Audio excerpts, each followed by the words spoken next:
Hey guys, my name is Jonathan Henderson with Pressure Washing Marketing Pros, and I'm here with Jim Dubois, right? So the multi-million dollar window cleaning pressure washing guy. How are you doing today, man? Man, I am doing so good. I'm just doing fantastic. Thanks for asking. How about you, Jonathan? I'm doing awesome. I'm doing awesome. I went to the gym today, got some more demo with my team, so I'm doing awesome. I'm trying to get like you though, So I know you're going to share a lot of great nuggets to everybody when they watch this video about how to build a window cleaning company, how to build a pressure washing company. As you guys can see it in the background right there, higher scale, systemized, succeed, pressure washing wealth, window washing wealth. We'll be talking about all of that today. So I really appreciate you joining today.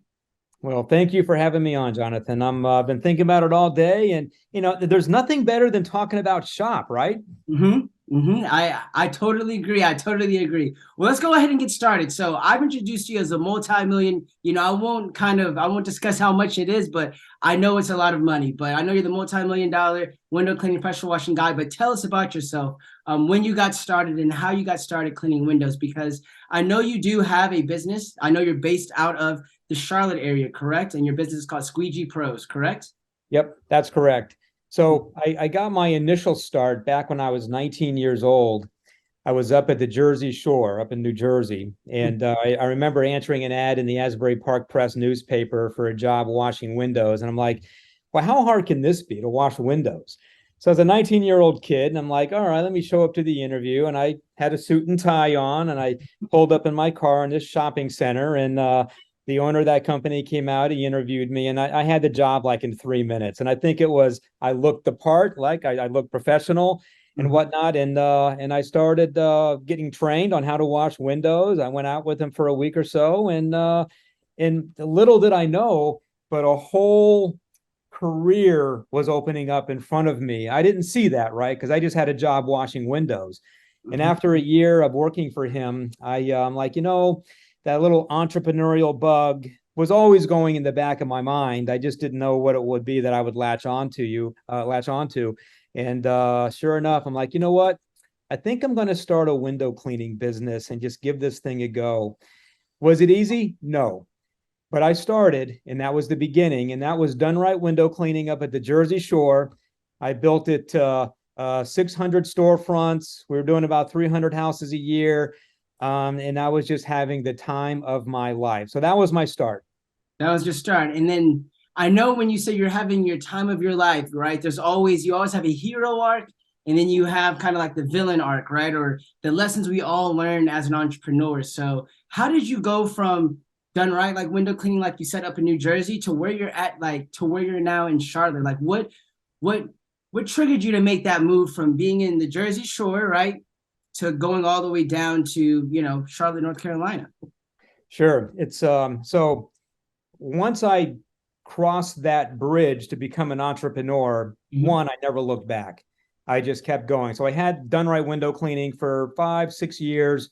I sold that. I got into another business for a few years, and that business began to fail. This was a multi-level network marketing business that I had Mhm. uh, through a larger company, of course. And long story short, as that was declining, I had to make a decision to get an incline going back in my life when it came to business. So I said, you know what? I'm going to wipe the slate clean. I'm going to move down to a totally different state for a brand new, fresh start.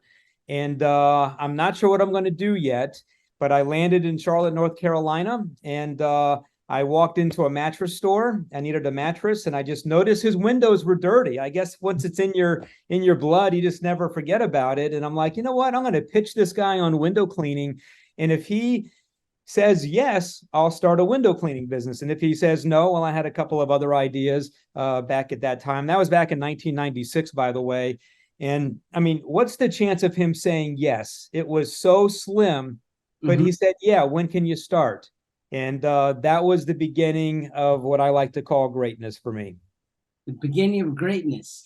That is awesome. That is awesome. So that business out there, right? So tell us about Squeegee Pros in that sense. Like how long? So you said 1996, right? So that's almost as old as I am, to be honest with you. I was born in 94. So, you've been doing it a long time. So tell us basically like how long you've been in business, for Squeegee Pros, right? How many trucks, how many employees, And are you mainly focused on residential or commercial? And the reason why I asked that, because I saw your previous interviews that you've had, and a lot of people, and I know in your book you talk about it, which we will get to his book, you know what I mean, when it comes to window washing wealth. I read every single page of this, guys, and it's awesome, like I said. But I know in your book you talk about residential and commercial and how people can structure their business. So just for you, are you mainly residential or commercial, right? When it comes to Squeegee Pros out there in Charlotte? Because then we'll really talk shop, right? I want to build you up. Then we can really talk shop. We're going to go deep, Jonathan. We're going to go real deep. So super simple. I started in storefronts. And so in 1996, I walked out of that mattress store. I had my first account. And that's where I started. And I just started hitting the streets hard, selling storefronts. So today, just to kind of fast forward with that one division, we've been up as high as 3,500 storefronts so far. So that's the storefront side. With that, a pipeline of larger jobs started to come in, like a school, a construction job, a hotel would come in. So in the beginning years, leading up to 2008, I was storefronts and large commercial window cleaning.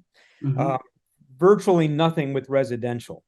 And then when the market crashed, that's when I started like, this is not good. What's going on right now in the economy? I need to make some decisions here. And that's when I decided to start a residential division. And that was in September of 2008. So we've had it a little bit more than a decade. And that division itself is doing approximately plus or minus 500 homes a month with window cleaning, pressure washing, gutter cleaning. So we got out of the just window cleaning, we expanded into those exterior services also. So that's kind of where we're at today. Pretty much the full gamut. We're equipped to do high rise. We do a little bit of it, but that's not our core model that we go after. Okay, that is awesome to hear. So we will be talking about the recession and navigating all of that, because I know not only you have a story about that, but I know in your book you also discussed that as well. But like I said, because a lot of people out here, what for you, because I know that you also have a coaching program, which we'll discuss later on in the video too, but you get a lot of people where they come to you with their sentiments, their problems, the issues that they have, right? So what is the biggest issue that you see a lot of pressure washing, window washing companies have when it comes to growing their business? Hiring, getting good employees, marketing. Those would be the top two. Lead generation and finding good people. And the two work hand in hand. The dots have to connect, because if you can't hire, you can't grow. But at the same time, if you don't know how to market, you can't grow. Typically, when I say grow, I mean grow, hundreds of thousands, seven figures, multi-million-dollar arena. You have to have both. So when I talk to people, those would be the top two. The top two things. So as you guys know, and we will discuss that too, about how to fix that, because we're going to go over that. So the first real question I want to have when it comes to this is, you talked about 08, right? To where you made that switch. Now I know why you made that switch, right? From 08 and beyond, right? To go out residential. But a lot of people right now, they're scared of a recession coming, right? Because it's currently right now, it's November 2022. And we may already be in a recession, or we may be seeing, we may be even diving deeper into a recession going into next year. So how can window cleaning and pressure washing businesses prepare themselves for the recession? And how did you do it as well in 08, and how you would do it now going beyond? Sure. It's a great question. And it's kind of a broad question. There's a lot of little different facets to the answer to that question.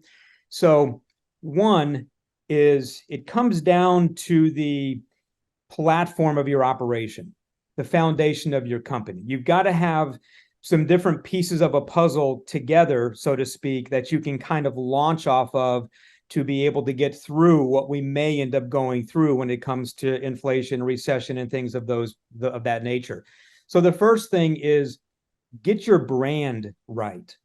So here's one of the phrases that I use a lot. If you want to be like a Fortune 500 company, you got to start thinking like one.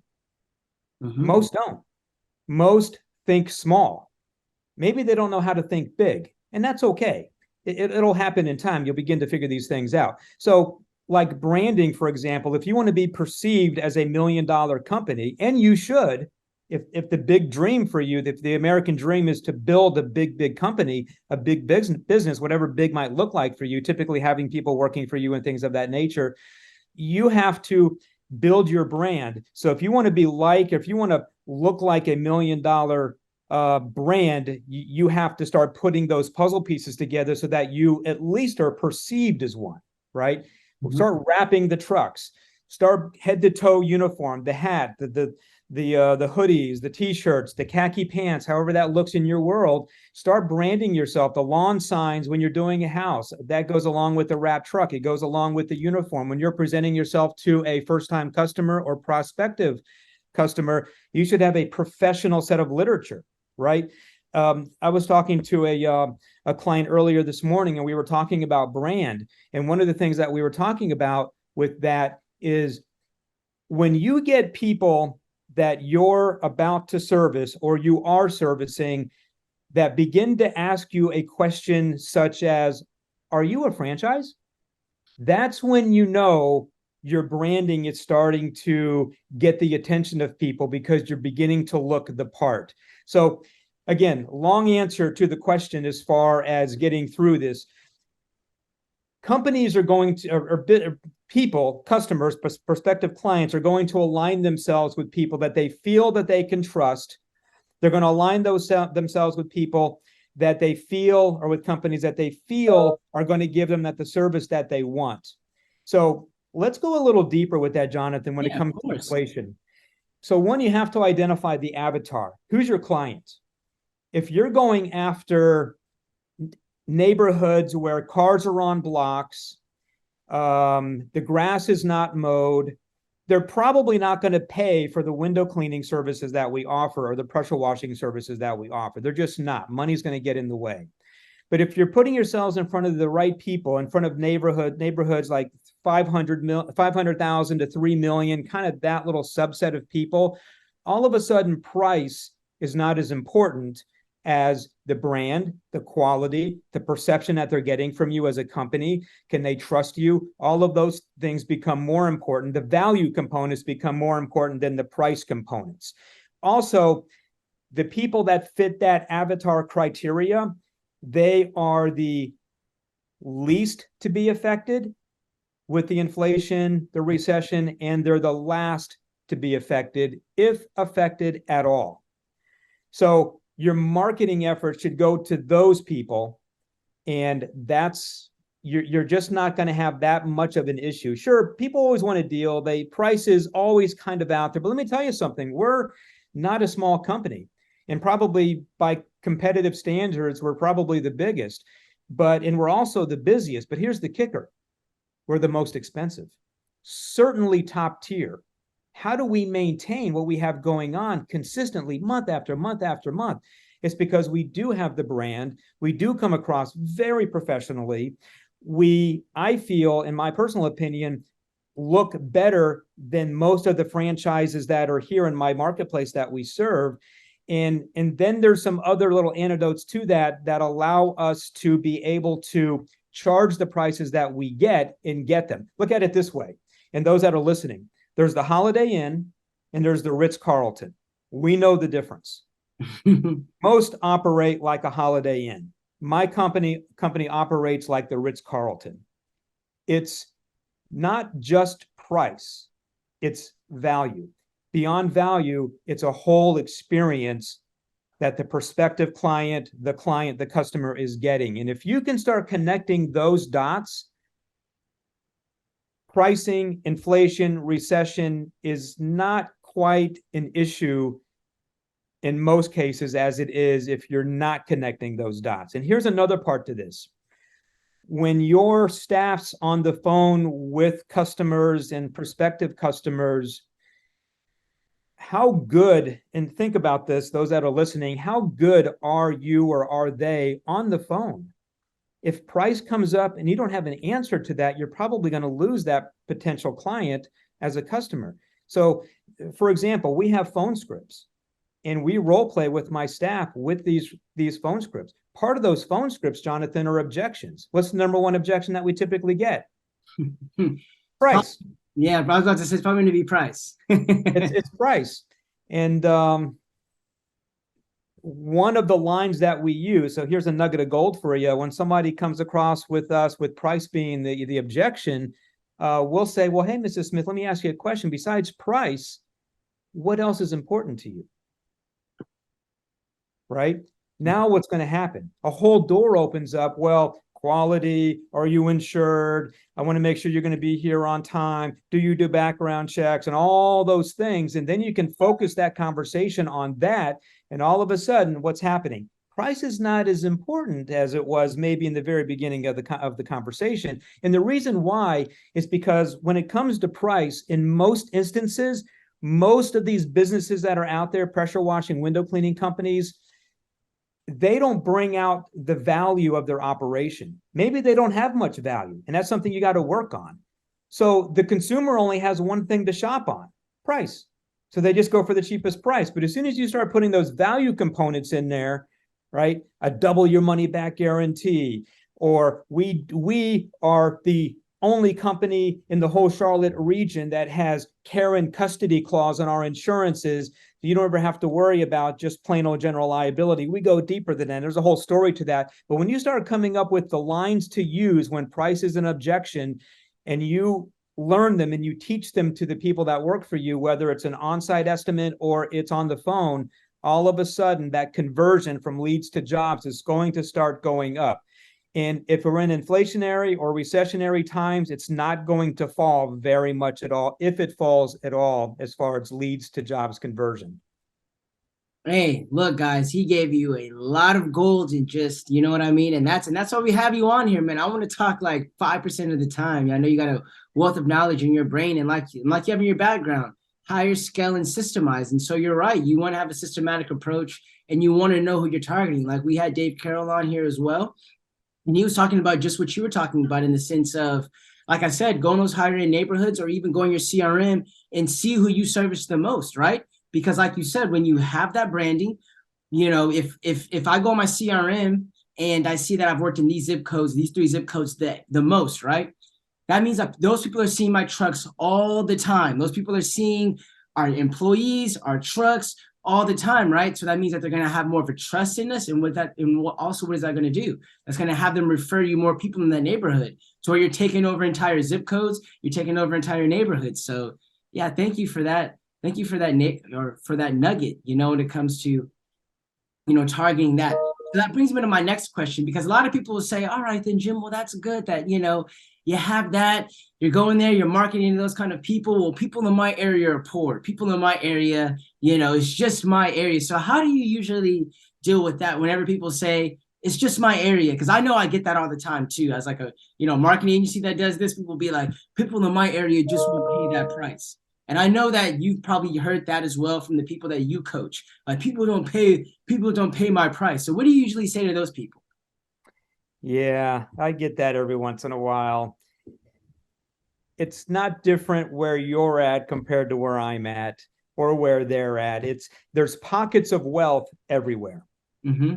And if there's an ideology to this, you have to find those pockets of wealth. You've got to find those neighborhoods. You've got to find that marketplace of people to serve. Again, if you're going after the other side of the track, so to speak, you're not going to get the response that you want. You've got to put yourself in front of the right folks. And there's another part to this too, and it kind of goes back to what we were talking about before. When you're getting resistance on the phone because of price and things like that, part of that is having the right script, the right commentary to put into the phone conversation. But then in addition to that is knowing how to upsell. It's knowing how to downsell. It's knowing how to cross-sell. It's knowing how to suggestive sell, so that it's not just one size fits all. It becomes a smorgasbord of ideas that you can present to the client, the customer, to where, oh, I didn't know you did that.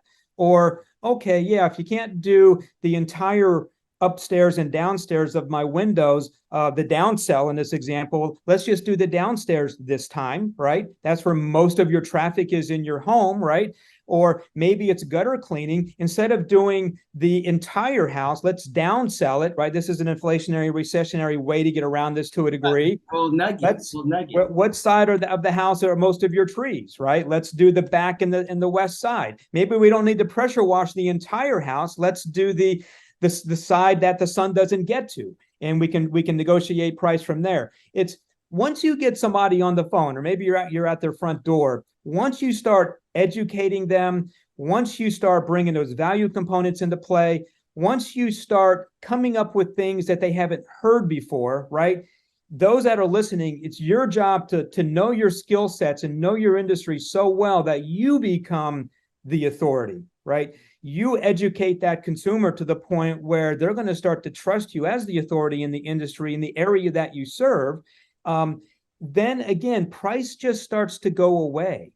So if they're poor, if they're middle class, if they're upper middle class, or they're super rich and wealthy, if they're calling you about the services that we offer, there should be a way that you can get that customer served. If they're reaching out to you, doesn't matter what their financial status is, you have to have the answers to satisfy them so they feel comfortable to have you. And it's not always about price. And in fact, most of the time it's not. They say that because that's all they have to shop on. They don't know anything else.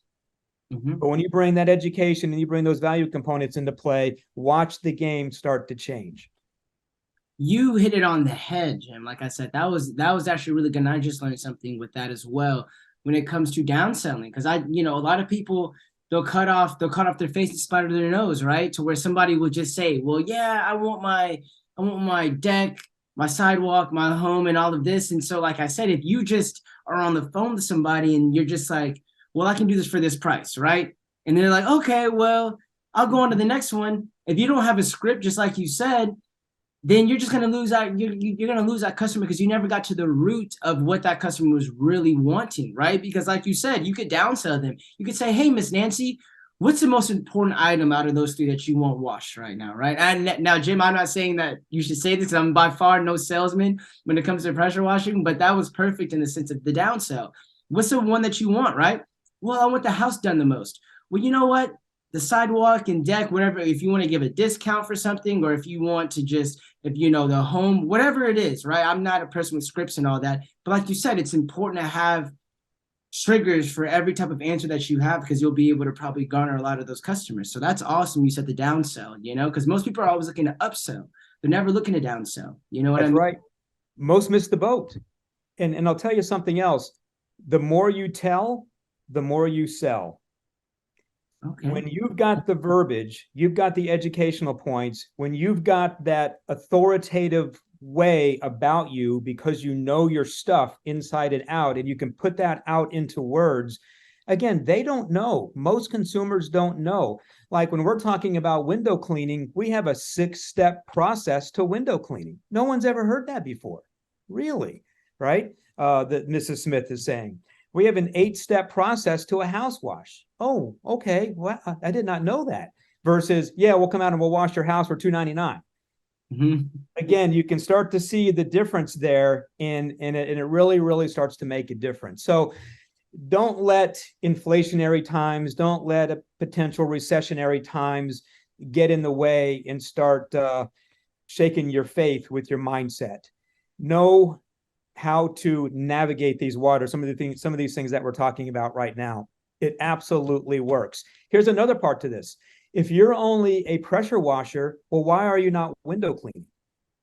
And if you are window cleaning and you're using a water-fed pull on the outside, well, why aren't you washing the inside windows too? You know how many people are missing the boat on that right now? Huge. I'm like one of the only ones in town that does inside window cleaning. and I'm capitalizing on that because I know that there's, in some cases, the inside windows can be dirtier than the outside windows. So, but where I was going to go with that, Jonathan, is add another service. Mm-hmm. For example, we started a Christmas lighting division 3 years ago. Mm-hmm. Holy cow. Holy cow. Hundreds and hundreds and hundreds of thousands of dollars of revenue in a 10-week period are coming in literally as I speak right now, just because we made a decision to add another service. So if you're struggling, if listeners are struggling with revenue and they're not sure what's going to happen, keep it in the wheelhouse, so to speak. But this is another way to circumvent some of this that we may be walking into in the next few months. And it's happening right now.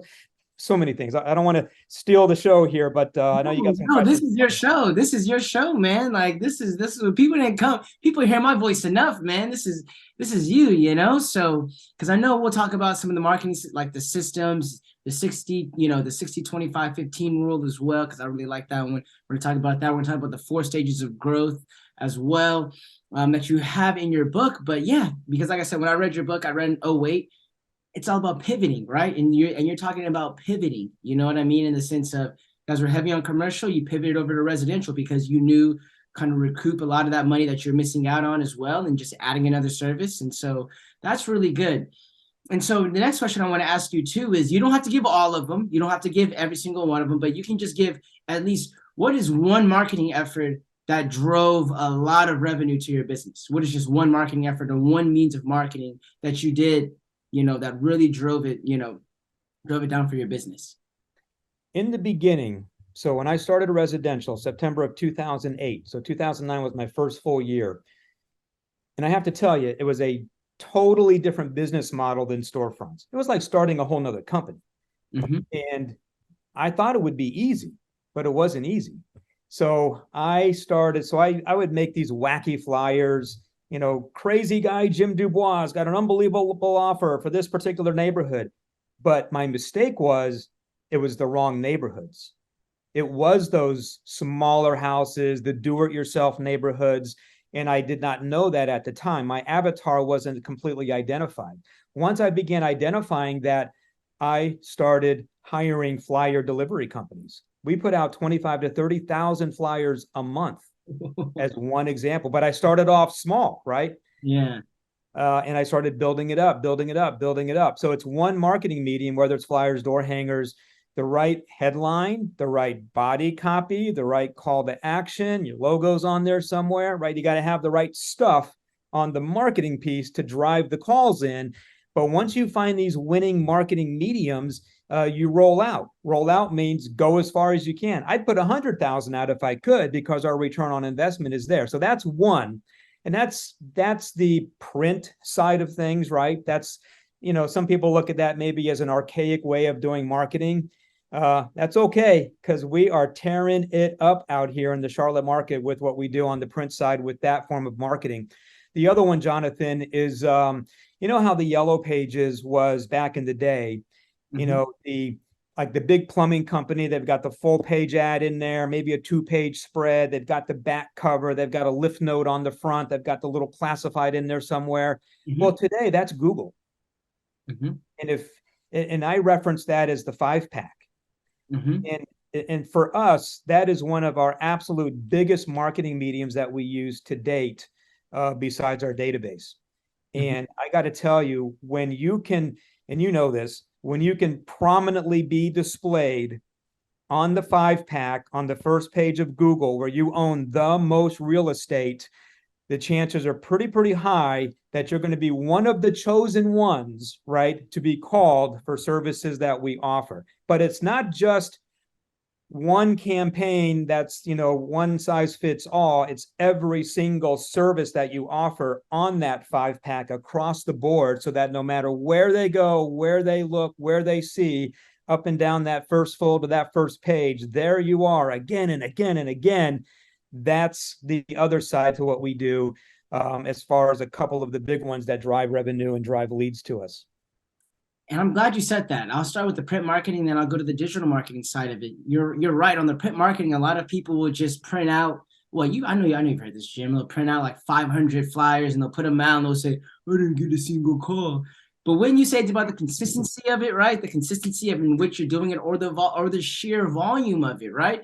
Because even if you put 30, which I'm not telling people because I have a range of people. Like I have people that have been in business that are watching this channel for, 15 plus years. I have people that are just starting off, right? But you got to work your way up. But even at that level, like let's say you said you're putting out like 30, 50,000, whatever it may be. If you just even landed 300, like 10% of those people, right? Or even let's just say 1%, and you said every month with just that, like that's still even like 1%. If I'm doing 30,000, 1% of that, let me see, that is 300. three. Yeah, see, my math right now, I'm out here thinking, but thank you. That's 300 jobs. If you're just even closing 1% of that, right? That's a lot of damn jobs, isn't it? Yes, it is. And people don't think about that. They don't think about that. And just to put things in perspective, for reality, I don't want anyone going out there and spending a ton of money on flyers. Let me go a little deeper with that. Look at an eighth of a percent, quarter, half, maybe a 1% response is where you're going to fall in, and you got to test it. So you start out small, you test it. If it's winning, it's working, the return on investment is there, then you can put out a little bit more. And here's the kicker. We've been doing this for a decade. Same neighborhoods over and over and over and over again. And yes, we've done only three changes to our flyer. And this last one that we did, which was last year, was another significant jump in return on investment. It's where we're averaging we have two different flyer delivery companies, one 6 times ROI, the other one is 7 times ROI. That's bank. Who gets that? But you know what? You don't have to get that. You can break even and still be okay because there's what we call CLV, customer lifetime value, is going to kick in. If you're on your game, these customers should be using you over and over and over and over again, right? And if you're on your game, you need to think about, and those that are listening, write this down, transactional frequency. What is the transactional frequency with your customers that you serve annually? If you're just doing it once every year or once every couple of years, make that a mission, make that an internal strategy inside your company to start serving them with a membership program, or every quarter, every 6 months, or at least a couple times in the year from the once in the year. And if you can do that and increase your transactional frequency like that, and there's other strategies that go on top of that, all of a sudden the compounding effect starts to take place. And this is the stuff that gets you to 7 figures, I'm telling you. Yeah, man, that's awesome that you said that, the transactional frequency. I used to do marketing for restaurants, right? And it'd be like, man, like people, they don't recognize the transactional frequency, as you were saying, Jim, in this sense, right?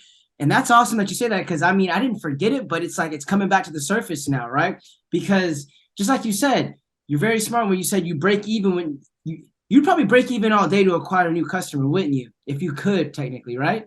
Because like you said, the LTV of that customer, in the sense of, okay, yeah, short-term pain, but long-term success.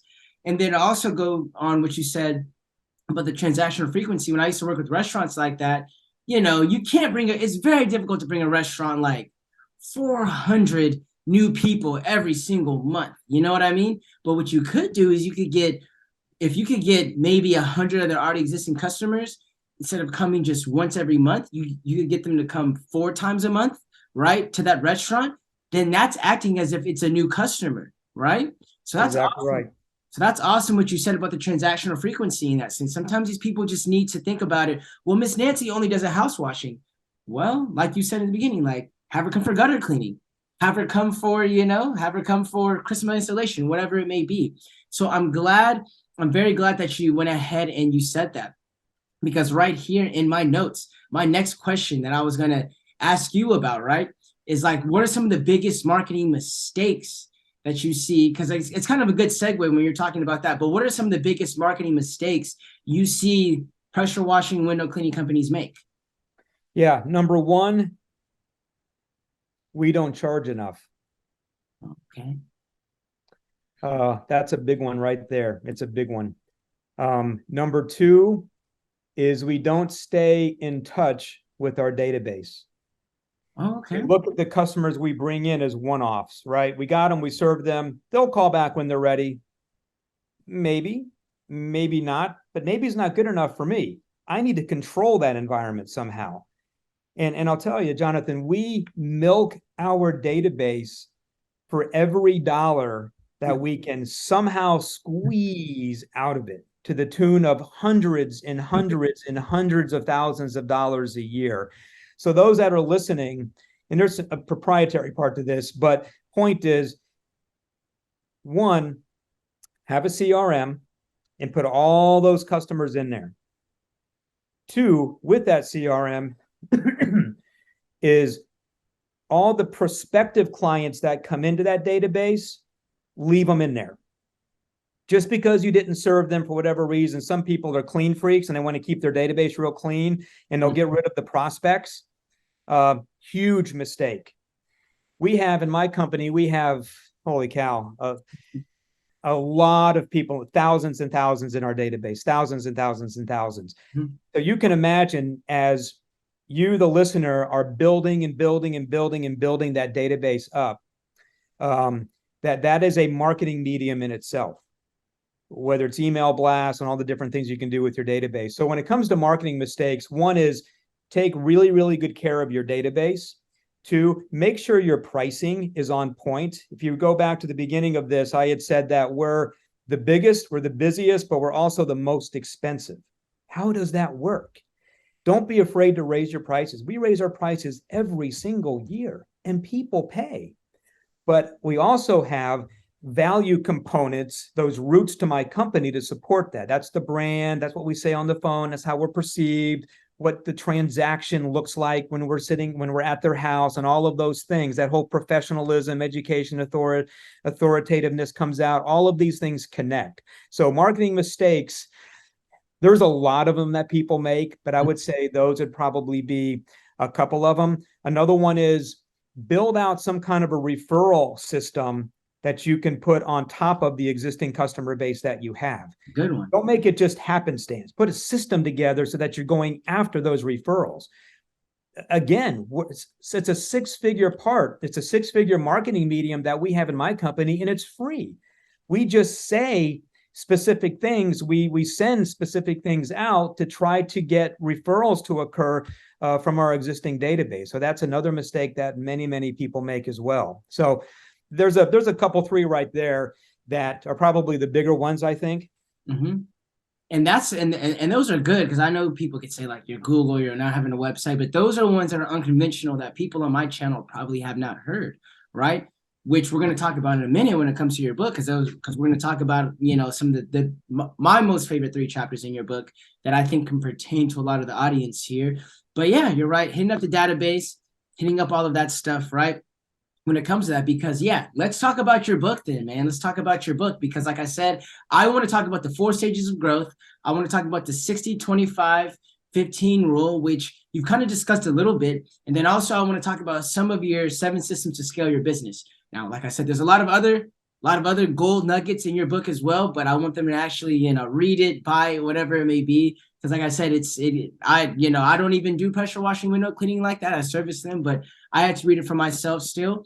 And like I said, because I know that you can expound upon the 4 stages of growth, but like, just tell us about your book, you know what I mean? And who's it, you know, targeting, all of that other kind of stuff. And then we'll go over my most 3 favorite chapters and how it can pertain to the audience as well. Sounds great. And by the way, for the listeners, Jonathan, I do have another book I'll give away for free. The second book that I wrote, I'll give away for free. I'll give a link towards the end of our show here. But yeah, it's, you know, and thank you for all of these great things that you're saying. It's I loved writing the book. I just felt that there was a void out there. There was a need out there for some of the higher level stuff when it comes to building pressure washing businesses, window cleaning businesses. And I wanted to try to fill in some of those voids a little bit to get people thinking beyond the technician role, beyond just mastering their skill sets. Anybody can do that. Mm-hmm. Anybody can. But it's a different ball game when you start developing your business acumen to a point where you take your job that you call a business, right? Mm-hmm. And you take it to the next level where you start building a true business that becomes and morphs into a company. Mm-hmm. And the book goes through a lot of those different things to get your head right, to get your thinking right, so that you can start looking at your company, your business differently, right? Like that Fortune 500 company analogy that we talked about before. It brings a lot of that stuff into light. That Ritz-Carlton experience that you're trying to give the customer. How do you do that? Things like that. So a lot of it's mindset, a lot of it's strategy, and a lot of it is just acumen to help you develop the business side of your brain, which will in turn into the business side of your actual company. And well, that's perfect because that segues me into one of the chapters, right? Which you don't have to super expound upon it, but I think that it's great if the listeners know about that. And what are your 4 stages of growth? Because like you just said, it's good to be an owner operator, right? It's good to be an owner operator. It's good to, have your freedom. But do you truly have that freedom though if you're an owner operator sometimes in that sense if you're for a one-man show? Like you can wake up whenever you want to, but that can affect your bottom line. So you go over that in the book, like what are the 4 stages of growth, right? That you see.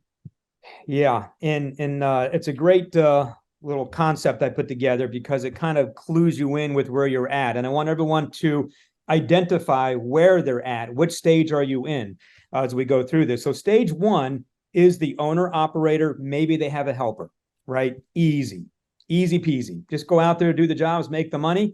And it's pretty simple stuff. Yeah. And unfortunately, that's where most find themselves because they don't know what to do next. They know they need to hire. They know they need to do more marketing and whatnot. Stage 2 is the stage, and this is a very difficult stage. This is where you really need someone to lean on that's been through the stage that can help take you by the hand, so to speak, to pull you through that stage. Stage 2 is when you start hiring people, the technicians in the field. You eventually bring on someone to answer the phones for you. You are putting some systems in play during that time, during stage 2. Anything that can go wrong will go wrong during stage 2. This is where many put their hands up and say, you know what? I can't get these people to show up to work. They don't do the job like I do. I'll just go back to doing it myself. All this is happening during stage 2. Very difficult. Typically, revenues are going to go from, say, 125,000 a year in the beginning of stage 2 up to probably $400,000 to $500,000 a year. Again, technicians, administrator, a supervisor's coming into play during this time, and you're keeping all of this together. I like to reference the term connecting the dots. All the dots have to connect. And as you go further and further down this stage, then the door opens up for stage 3. In stage 3, to put it simply, this is when the organization that you have, they begin to implement the processes and the company starts to run on its own. You're still there. You're still building out the systems. You're still tweaking, updating. You're still guiding the ship and finishing out that project of systemization. But now you've got a hierarchy. Now you've got an org chart, right? And that starts to take the company to the next level. That's stage 3. I'm stage 4. Stage 4 is what they call a true autopilot operation. This is where stage 3 is completely built out. All the systems are in place. The right people are in place. They run the company. I don't do payroll. I don't do marketing. Only thing I do, and I was there this morning, I go in maybe once a week for about 2 hours. And actually, it's Tuesday morning. I went in this morning because my company president, we just celebrated her 15-year this morning at our safety meeting. Right. But I normally go in on Tuesday mornings, 3 to maybe 4 times a month for a staff meeting. I like to be a part of what I've created, right? I want to keep my finger on the pulse. But stage 4, Jonathan, is a come and go as you please business. If I go away for a month or 2 months, and we plan to, it just keeps on humming along with or without my involvement. And that's what everybody wants to be, because then that's like having a freaking dividend stock that, you know what I mean? Like in that sense of it's like having an investment, right? You just look at your bank and you're like, oh man, except that it's an investment that continues to grow and it's not dictated by the market per se as much. But yeah, that's awesome, because you'd probably say that 90% of, exterior cleaning businesses, and that includes window cleaning, pressure washing, all of that, say about 90% of them are probably in stage 1 and 2, correct? Yes. And that's where most stay. That's unfortunate, and it's not their fault. They just don't know what to do to mitigate that frustration and hair pulling and things like that. But Jonathan, it's called window washing wealth, pressure washing wealth, the term wealth for a reason. Mm-hmm. This is a vehicle, window cleaning, pressure washing. It's the vehicle to wealth if you know how to apply the strategies. Mm-hmm. Because once you get it to a solid stage 3 and into a stage 4 operation, well, opportunities start to come your way. Maybe you want to build a real estate portfolio. Maybe you want to invest in other companies. And maybe there's other things that you want to do. You have the money and you have the time to do that. This is just a vehicle to get to the next level of life. I'm glad you said that. I'm glad you said that because it is a vehicle that can get you to that next stage of life. So those are the 4 stages, guys. And like I said, most of you are in stage 1, stage 2. Now, I want to talk about the 60, 25, 15, well, because that was one of my favorites. Because when I talk to people, all the time when it comes to marketing, like, Jonathan, I'm slow right now. You know what I mean? Like, what's going on? And I asked them, like, what are you doing for your marketing right now? What are you doing for your marketing right now? And it's always like, well, I'm using you, or I've sent out some flyers. I've done some direct mail. I've done this, that, and the other. But your formula, I like it a lot, to be honest with you. I like it a lot because when you talk about the map pack, like you were talking about earlier, you were talking about, when you're talking about branding, when you're talking about being in the map pack, all of that stuff, right? People don't realize the new wave SEO now is having a brand. Gone are the days where you could be like a business that has the most optimized, and you're like, where the hell is Jonathan going with this? I promise you, I'm going to get right there. But gone are the days where you could have like 5 reviews on Google. You could be a brand new business and have the best SEO person. No matter what you do, you're not going to go ahead and rank above somebody like you, even if you don't even have that optimized of a website, even if you don't have that many, even though you do have a lot of reviews, like 350 plus, right? But even if like I said, you're not going to rank above somebody like a business like yours, even if you have the most crummy website, because I always tell people, if Amazon went down for 2 weeks, their website, all of that, their SEO, all of that went down for 2 weeks and they had to start brand new. Do you think that they would have to SEO optimize their website? No. People are just Amazon, right? And they look it up. And Google will prioritize that business because it's a brand. And so talk about your 60, 25, 15, right? Rule when it comes to that, right? So I know what it is, but tell our audience about that and, and how you built your business off of that. So the 60, 25, 15 rule is a breakdown of who you should be going after and what time allotment it should be as far as bringing customers on or bringing revenue in is really how this would look. So 60% of your time should be spent marketing to the outside world to find people to bring in. When you've made a decision that you're going to build a company and you're going to take it from small to big, marketing is the small hinge that can open a big door. So 60% of your time should be involved in generating new customers, period. And you have to have a system built out in order to do that. And you have to have a marketing budget in play in order to do that. 25% of that is going to be spent garnering as you bring those new customers in, and you have active customers that are in that database. And again, that database is so powerful. You want to stay in touch with that existing database that you have. And most are going to, if we're not doing this, we need to be doing email blasts, voicemail blasts, very specific text blasting. It's not really text blasting, but maybe even a phone call. You want to stay in touch with that existing customer base that you have that is active with you, right? Maybe you're sending them gifts in the mail and different things like that. Then you've got that bottom 15%, which are like the aging customers.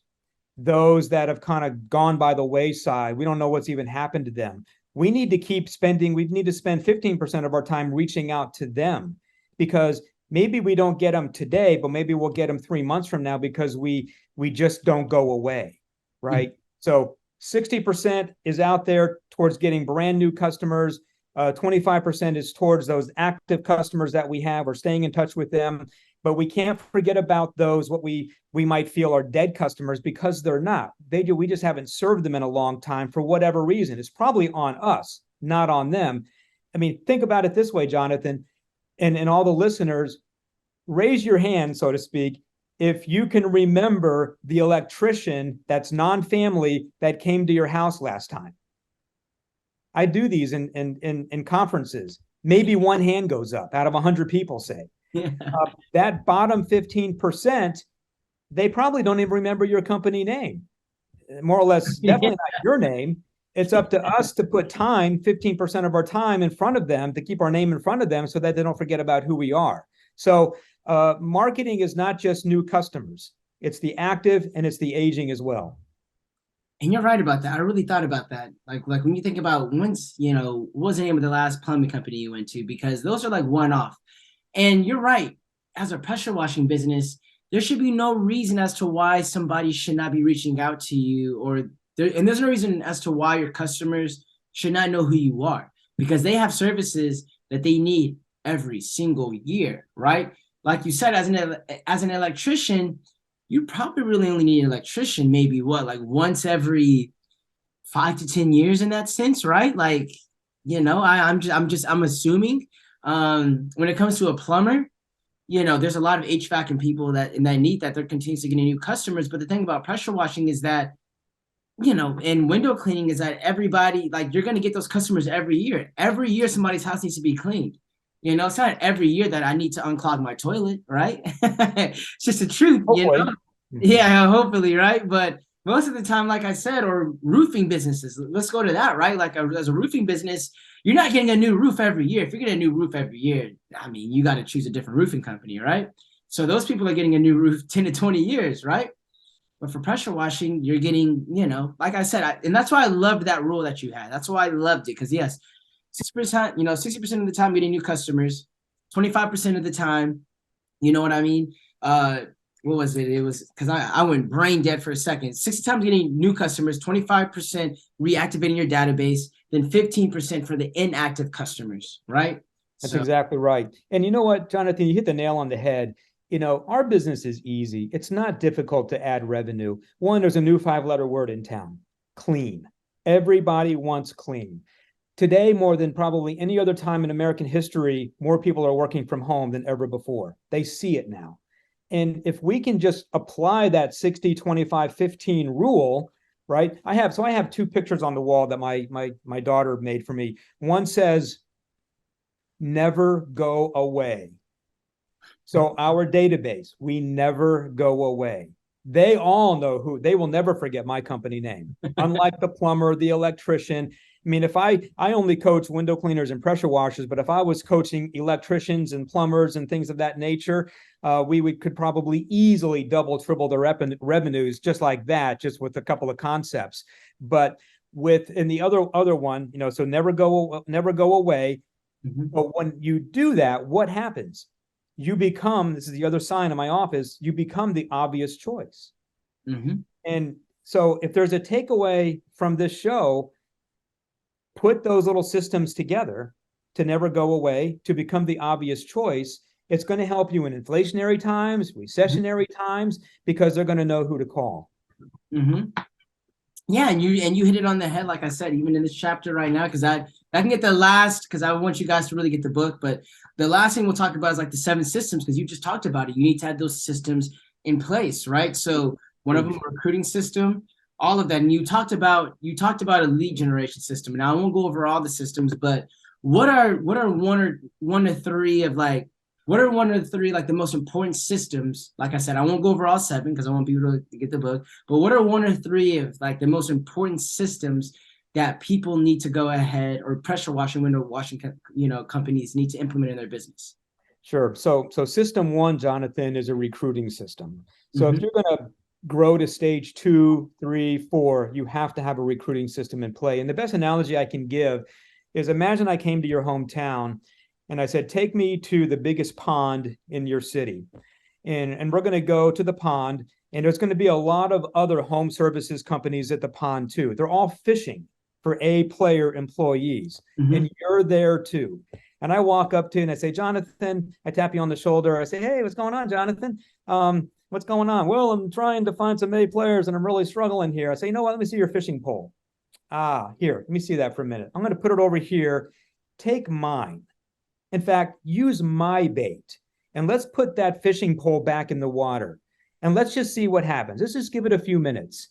And sure enough, the rod goes like this. Everyone around the pond is looking at you like, what the heck do you got going on? And you're reeling in this big fish, this A player, right?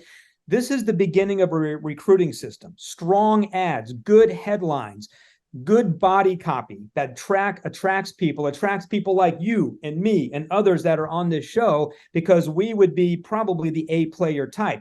We want to hire people like us, right? So the recruiting system, between how to do that and how to really do an interview, right, to really get into people's heads, how to onboard people the right way, and how to build a company culture or retention program so that the revolving door almost stops. We've got 40 plus people that work for me. Our door barely moves because of the recruiting system. So that's one. The other one that you alluded to is a lead generation system. Again, if you're going to go to stage 4, you've got to get your revenues to at least $500,000 a year, right? So you can develop that org chart. This is not hard to do. It's just not hard to do. But the lead generation system I reference as a marketing arsenal. Like in my company, we have 19 specific strategies that we use that are specific marketing mediums to pull in leads. This is how we bring in 300, 350 leads a month. Imagine that your listeners, if you've got that many leads coming in a month, you can only imagine, how many jobs you can put on the calendar, and it's only going to force your company to grow. I call it force feeding, but we take it one step at a time. But that lead generation system, that's part of it. The other part is the right price, knowing what to say on the phone, and that kind of leads into some other systems. But one, that marketing arsenal, as you build it out and you test the mediums, like you asked me, what are 2 of the marketing mediums that work well for you? Well, we have refined them, we have honed them to the point where we're able to milk it for pretty much everything it's worth, but we're still open to learning more and more and more. But once you get it to that point, then you can start rolling out with these marketing mediums. So if I started out with a couple thousand flyers a month and I took it up to 30,000 flyers a month, that means my confidence level is high enough to put that spend in there because I know the results I'm going to get. Another one would be, this is the big one. This might just take the cake here, especially when you hire that first person. It's an enforced policy system. Oh, okay. It's not just a policy system, it's an enforced policy system. And that's a really important word there that starts with the letter E. This is where they get excited, they're putting some policy together, and then 3 months later, they're not doing anything with the policy. That's why I call it an enforced policy system. Another way to look at it would be, I don't watch the show, but it's easy to remember, law and order. You have to have it in your company. Law and order, and you have to enforce it, because that's the bedrock to growth. It's the bedrock to scaling.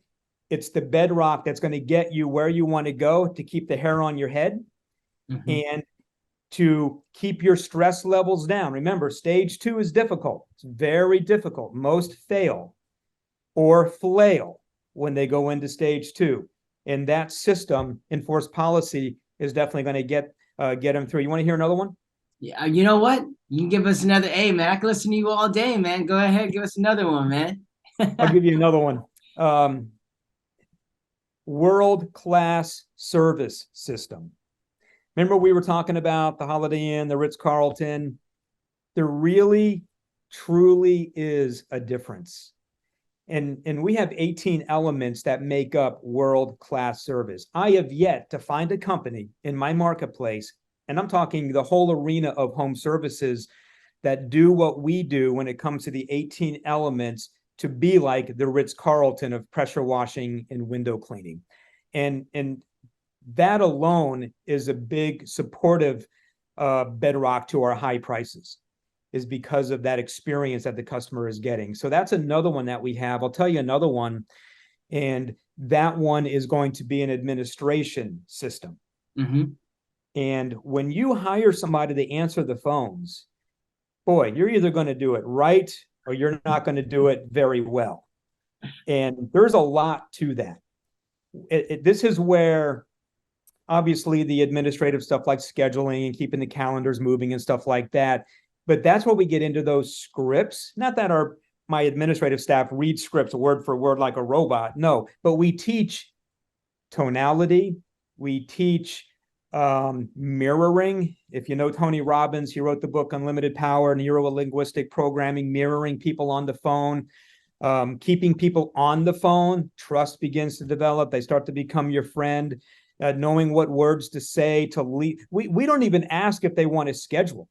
The way my scripts are, it just takes them right to the schedule. It's just it's a pretty cool thing. It's an assumption sale. We just assume, and we just go right to the close. But there's no close. We just, what day's better for you? And they know the price and everything. And there's some magic there. But price is a component that does come up, right? So you have to, and so part of the administration system is knowing how to convert these leads to jobs. And if you're not tracking it, that's a huge problem in your business. And that's my other system. Another system is a financial analytics system, tracking your numbers, tracking your marketing. So you have a dashboard in front of you, so to speak, whether it's Excel spreadsheets or however you do it, so you can see exactly what's going on. And when you can see that stuff, it, not you, not me, it will begin making the decisions that you need to do for your company to do the next thing that you need to do to get to the next level. So, and I might as well give you the last system while we're at it. Yeah, and that's been one that's been pretty big for me and many of my clients as well. It's an expansion system, but there's two subsystems to it. Maybe you want to open up a second office, and we have a second office, and it's got its own Google campaigns and all of that. I think we're pushing like 1,000 reviews between the two locations. We're opening up a third, hopefully this in 2023, but that's not for most people, not yet. The other subsystem to that is acquisitions. I've done 20. Check this out. I've bought out 20 window cleaning, pressure washing companies right here in my backyard over the last 20 years. And out of all 20 of them, none of them cost me money out of my pocket except for one. And it was a measly $1,000. Imagine eliminating 20 of your competitors. Imagine grabbing their databases and putting them into yours, right? And not that these are large companies. They're not. 50,000 here, 100,000 company here, 200,000 company here. But all of this stuff I teach, all of this stuff we go into incredible detail on how to implement them into your company. Yeah, that is acquisitions. That's a stage 4, Jim. That's what you're talking about right there, man. You're talking about, they talk about the 3 stages of wealth creation, or they talk about, the first stage is usually just like a skill, whatever it may be, right? You're like an employee, you know what I mean? Employee, you got a skill, contributing to a company. Second stage is like a business owner, right? Then the third stage is investor, So you're talking about that investor stage right there, which, yeah, I hope to get there someday too, right? In the investor stage of things. But a lot of the principles that you say right now can apply to almost any business, whether it's home service, whether it's like even agency, like you said. 60% of the time, I should be trying to get new agency clients, right?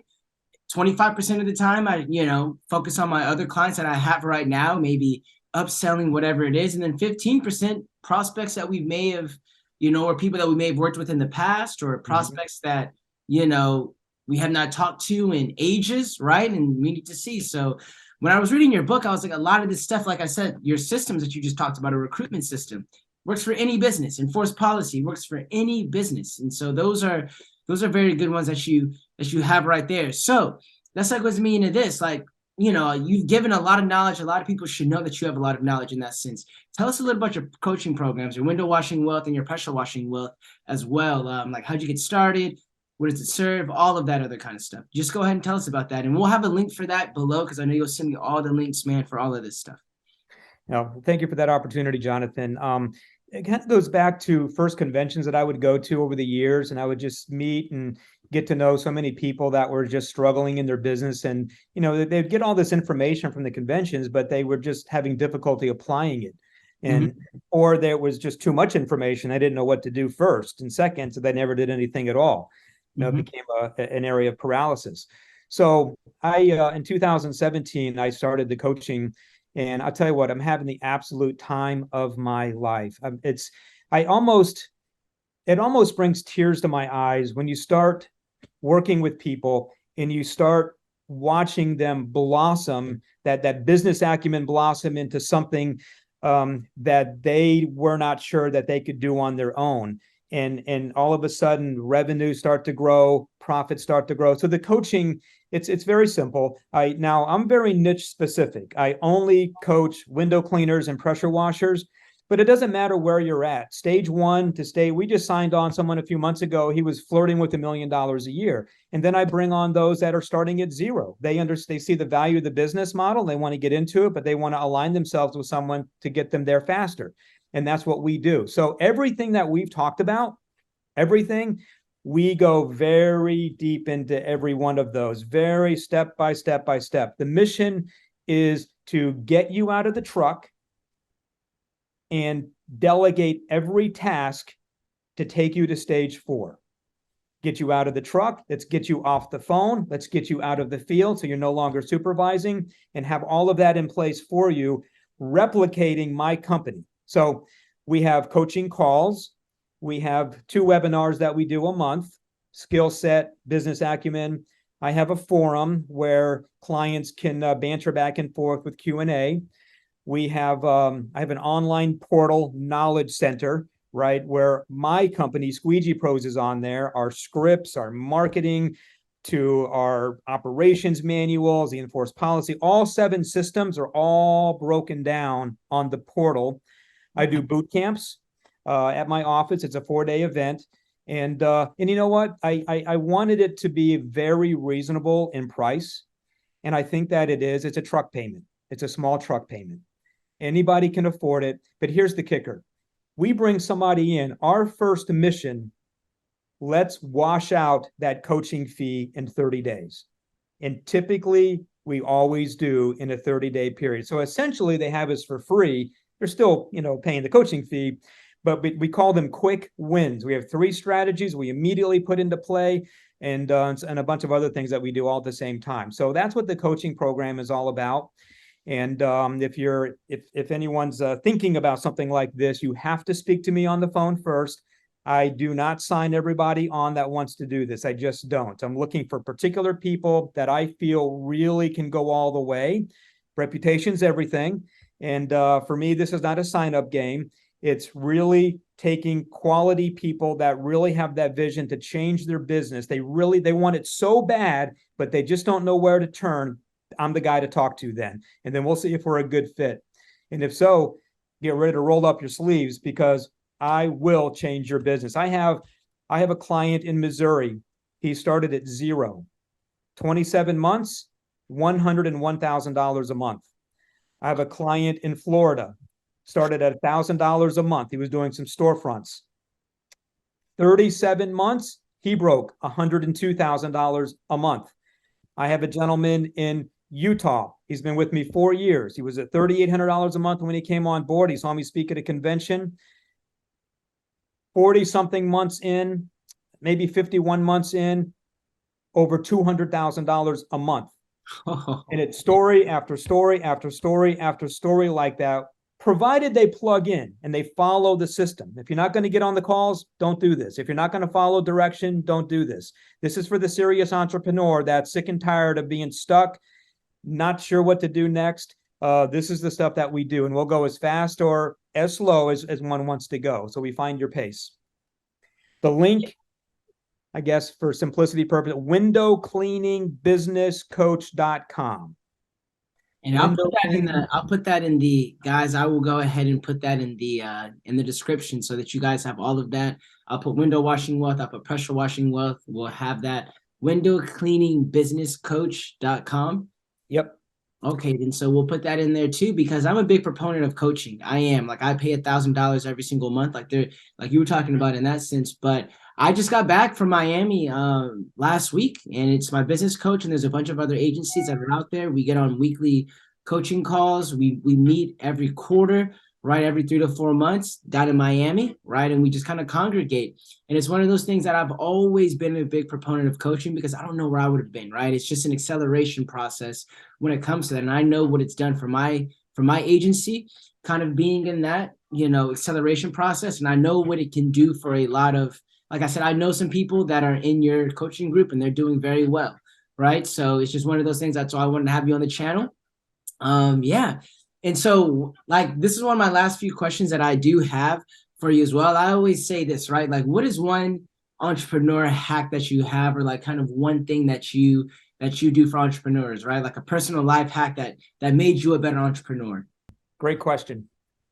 When I make a decision to do something, Mm-hmm. no one's going to shake my faith. The dream stealers are going to come into your world. What makes you think you can do that? That's never going to work. My mindset becomes very, very strong. And one of my mentors in a previous business gave me the 3 words, and I really live by that. Just don't quit. Mm-hmm. You're going to go through this. You're just going to go through it. You just don't quit. Put your head in the trenches, and you only put your head up for air, and you're right back down in the trenches.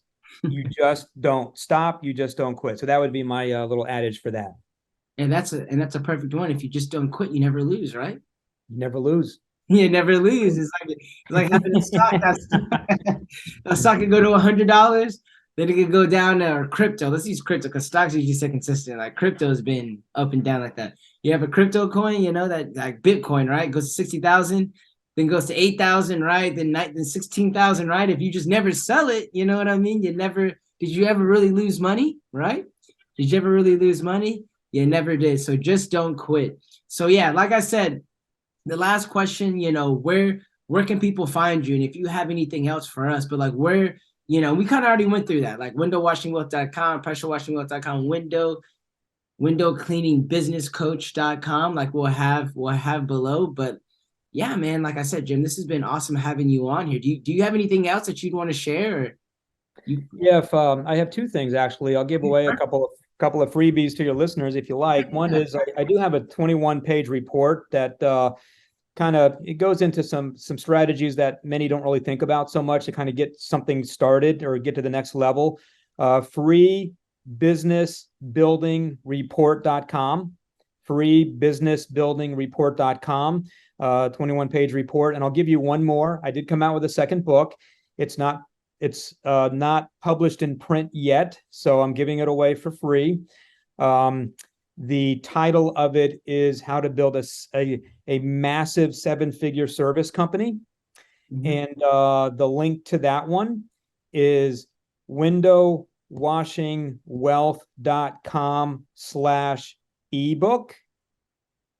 And of course, the book that you were showing before, that's the same link /book, windowwashingwealth.com/book, and that'll take you to where to get that book. But the ebook is free. It's about 65 page quick read, some higher level stuff, but just going to make your head spin a little bit.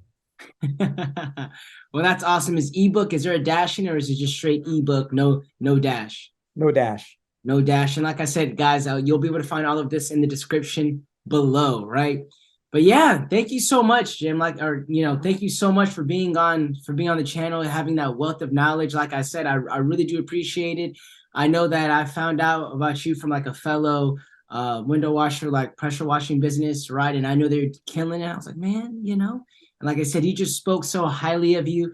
And just me seeing firsthand, right? Because one of my clients sold their business to them, right? So you talk about acquisition. So this is somebody in your coaching program that acquired one of my example. Yeah, somebody in your coaching program that acquired my client, right? And so yeah, it was a perfect example. And I saw how they were doing, and I said, where's all this stuff? And he said, yeah, man, Jim, window washing wealth. So then I just started doing a lot of research on you, man, right? And like I said, I bought the book too because I saw some of the stuff, and like I said, it's really a book that you can apply to any business. To be honest with you, you can really apply to any business, and it really up to my knowledge on that. But like I said, Jim, thank you so much for being on. And yeah, like I said, guys, we'll see you in the next video. Thank you, Jonathan. Thank you for having me on. I really, really appreciate it, and I'm honored to be on your show. Hey, thank you.